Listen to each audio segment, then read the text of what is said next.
MRE for breakfast. Looks like scrambled eggs, but it's actually potatoes. Well, this might have been my first night camping in Arizona's desert properly. I mean, I've camped out here before, but only in like group campgrounds and stuff. So I've been with friends and whatever. Definitely the first time I've camped out here in a place where it's remote enough to shoot a gun. Wasn't that cold. The sleeping bag was more than enough, that's for sure. Oh, one thing I hate about... There's my alarm. One thing I hate about the winters here is that the sun doesn't come up till like 7:30. Like it's 6:45 right now. I don't know if you can see that on the GoPro, but there's a sunrise happening in that direction. But barely. I was kind of excited today because this place isn't very far from where I live. Like as compared to, you know, the forest regions I've been camping in. I was kind of excited to be able to get home at a good time, but I still gotta go see this mine. Then I gotta wait till the sun comes up to do that, so I'm probably not gonna be actually doing anything until like 8. I don't know. As soon as I eat this, I'm gonna pack up and we're just gonna roll out. Whether the sun is up or not. This smells delicious. This is the Ugraton potatoes, or however that's pronounced. Not French. I always throw a little bit of water in with this when I cook it in a cup like that, or in a pot for that matter, so it doesn't start burning on the bottom, because it'll always stick, and then you gotta scrub it before it turns into concrete. Didn't hear any wildlife last night, really. I mean, I guess I heard some coyotes that were like really far out, and they were in large numbers. It's actually probably one of the most quiet places I've ever camped. Except for, I suppose, that forest that had been burned. But I don't really count that. I feel like that was a special circumstance. It's chilly out here. It's probably like 50 degrees, I imagine.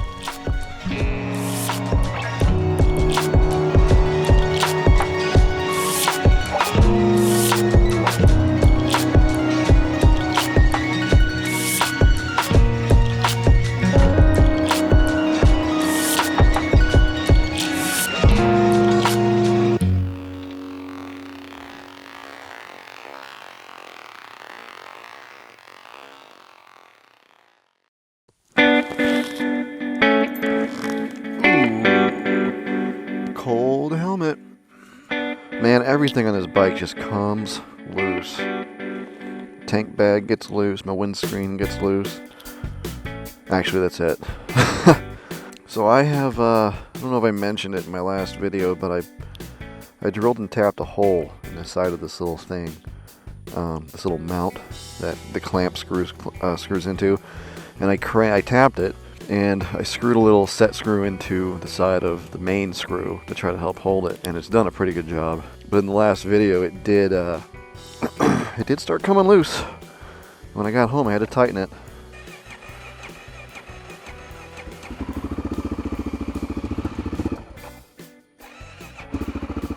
I'll let her warm up a little bit.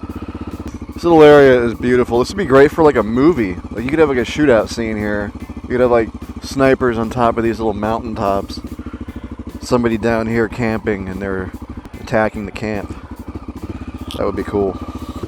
Well, I gotta say, I think this is gonna be possibly one of my go-to areas for camping this winter, just because it's so near my house. But I mean, I kind of went to this one, but there are some cool places that I want to go over the winter. Like there's this mine site.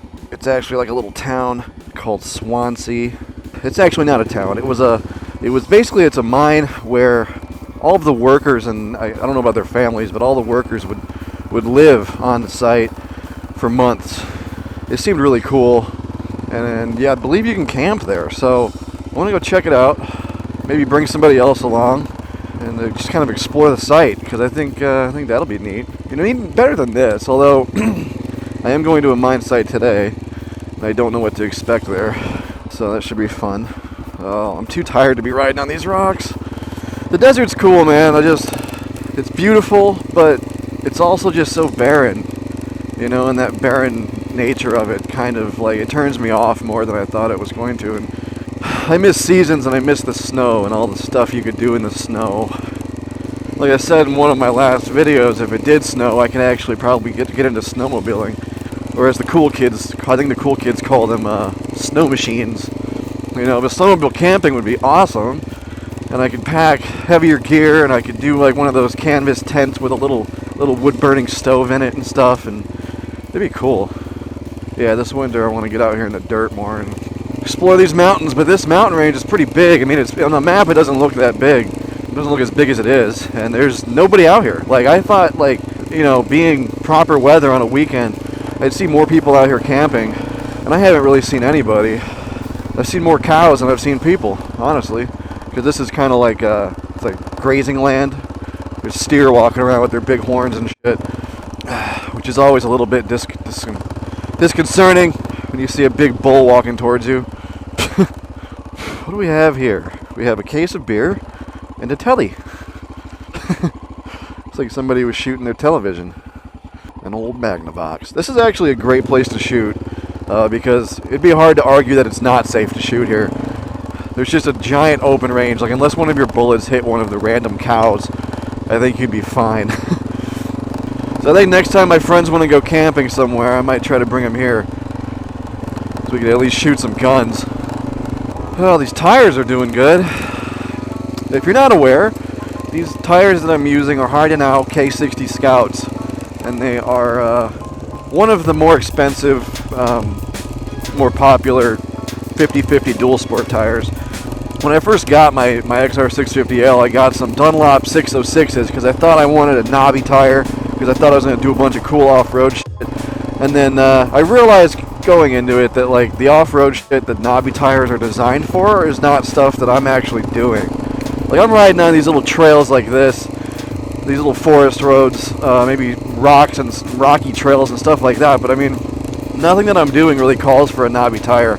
Those Dunlop 606s lasted like 3,500 miles, and that was completely bald. Like, really, you should probably change those at 3,000 miles. And I was super disappointed because they cost me, I think, about $300 for the pair.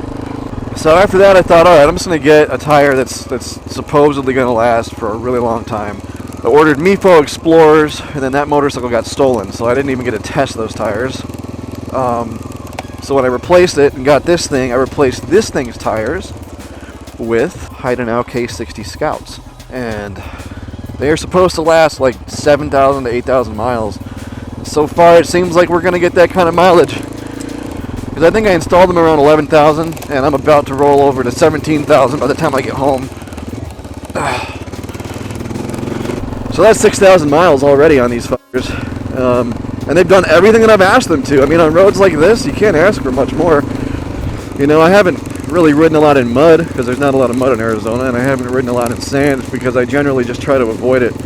But I think they could do okay in sand. They may want to air down, but other than that, I really love them. But I was thinking, since my next AdSense payment comes in, I was thinking I'd start buying tires, because I want to get ahead of them, so that when these wear out, I can just swap the other ones on. And then one of my viewers contacted me on Instagram, said he's selling his 650L, and asked if I wanted to buy his tires and a bunch of his spare parts for $100. And this dude had just bought brand new Metzler tires. I forget the name now, the type. They're nice tires, man. And I got a killer deal on them, and I really appreciate it. AJ, I think is his name. Thanks, AJ. But I'll be putting those on when these hide now's finally wear out. I'll be trying to do it myself, hopefully with less blood and sweat than there was last time I tried to do tires myself. But yeah, there you go. One of the big reasons I think 50/50 tires are important is because, whether you want to admit it or not, when you do this type of riding, you spend a ton of time on the highway. Or if not at the highway, you spend a ton of time on the road, because you have to ride paved roads to get to places like this. And so that's when the majority of your tire wear is actually taking place. And so you need tires that are going to survive. Like, that's just bottom line. You can't be spending $300 a set of tires every 3,000 miles. That's outrageous. If you're going to do this kind of dual sport touring stuff, you just can't I don't think you can cut it on knobby tires, on these like more aggressive road knobbies, like Dunlop 606s. You know, if you treat your dual sport like a dirt bike, then it's probably what you want. And I think maybe most people do that, and I just take that for granted. But, I don't know. I need to stop and make sure my tool bag is still on. Last time it fell off. Yep, we still have it. I need to get some rock straps. People keep saying, hey, get rid of those bungees, get some rock straps, they're way better. I'm like, yeah, I know, I keep forgetting to order them. People have also told me to get a RAM mount for my phone, so I don't have to keep stopping to pull out my phone and look at my GPS. Let me explain something to you, if you think that's the way to go. I don't like how it looks. Like, I understand the convenience of having your phone attached to your handlebars, but it looks silly. Like, I'm not into it. It's like you got this clean little, clean dashboard setup here. I don't want to ruin it by putting a little mechanical stalk with a hand on it that holds my cell phone in front of me. Like, I don't care that much. The goal really with the phone thing and my navigation technique is to look at the map and remember it.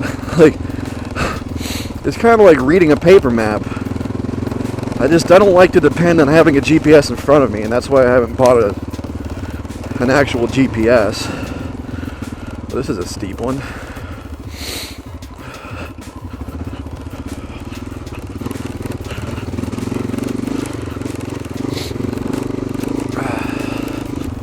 You know, but I still use my phone GPS just to locate myself on a map, and then I just look at the map and figure out where I need to go. But the main reason I don't attach it to my bars is because it doesn't look cool.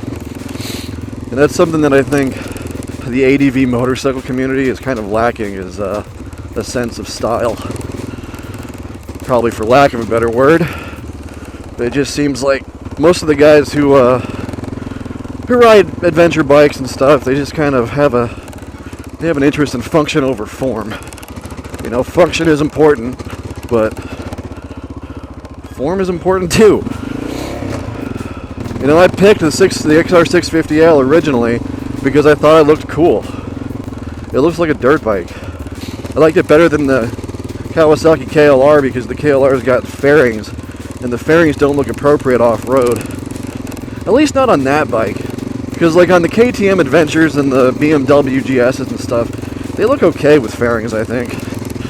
There's something about that KLR just doesn't really do it for me. Even though it's easily one of the most popular dual sports you can get. I think that might be the way I need to go. I like fairings because I like sport bikes, and so, you know, I'm not like against having fairings on a motorcycle. It's just, if you're gonna be off-road, I mean, the bike should look like it belongs there, right? I think this is the road. I didn't see any signs though. You'd think there'd be a sign, right? My phone battery actually died, so I don't have a way of actually determining my location, or if I'm even heading towards the mine. So you never know, this could just be a failed mission. I see something up there. What the fuck is that?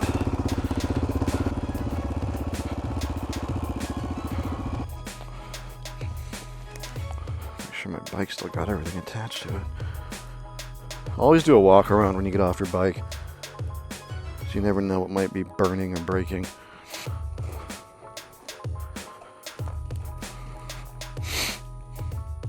I don't know what this is. Or something? Imagine coming out here in the 1920s. That would be outrageous. Well, let's ride up that road there. See if there's anything more interesting than an old building. There's a trail over there, but I don't really want to go up it. It looks super steep. And I'm alone and don't have a cell phone.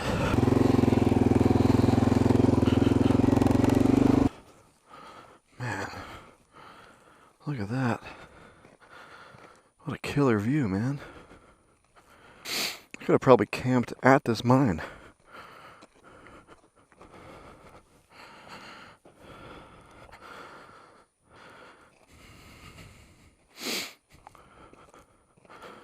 Bunch of trash, of course.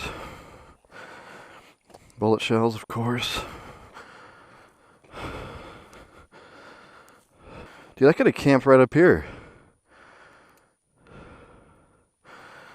This would have been awesome. Imagine being here in 1924. It's the biggest business in the region.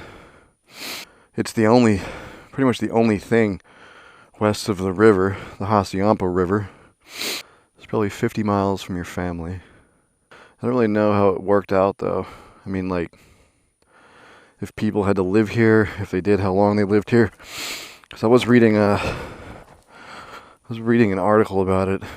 It said about 50 men worked here, and there was housing for them and their families, and there was like a bunkhouse for the single men, which means I guess their families could have come out here and actually lived with them.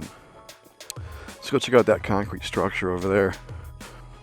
I kind of expected more signage. Like, I thought there'd be signs saying what's in what direction, but like, this is literally just an abandoned site. That's why they give you so many warnings about mine shafts. They're like, hey, don't die. May have gone the wrong way, I think.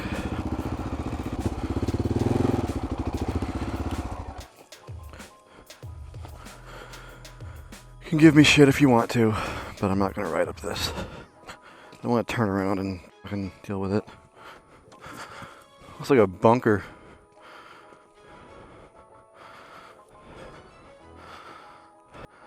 It's got a bunch of bullet holes in it. Some graffiti. Bunch of old steel barrels over here.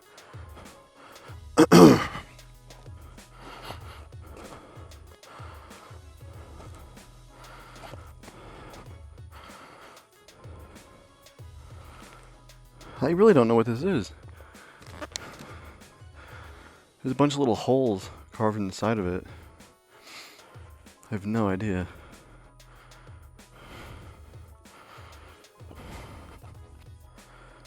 There's like a bunch of places here where structure used to be.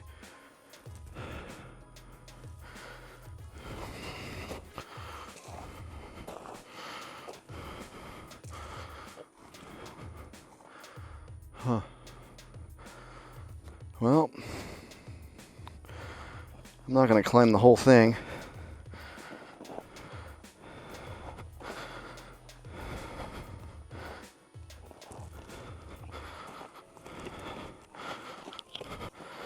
It's about 8 o'clock. I think I'd like to start getting out of here. I wonder if that used to be like a building. Like there was a shelter on top of that. Beautiful mountain range. I mean, I drive... I wish I knew more about where to find the stuff that's here. You know? Like where the mine shafts are. Where the cool stuff is. But there's no signage. And I don't have a phone. Well, thanks for coming back for part 2. Remember to check out those calendars I'm trying to sell. They're pretty cool if you like photos and photography and the XR650L. It's basically an XR650L calendar. Yeah, there you have it. I'm gonna get out of here, head home, go grocery shopping, maybe work in my yard, since I usually neglect that.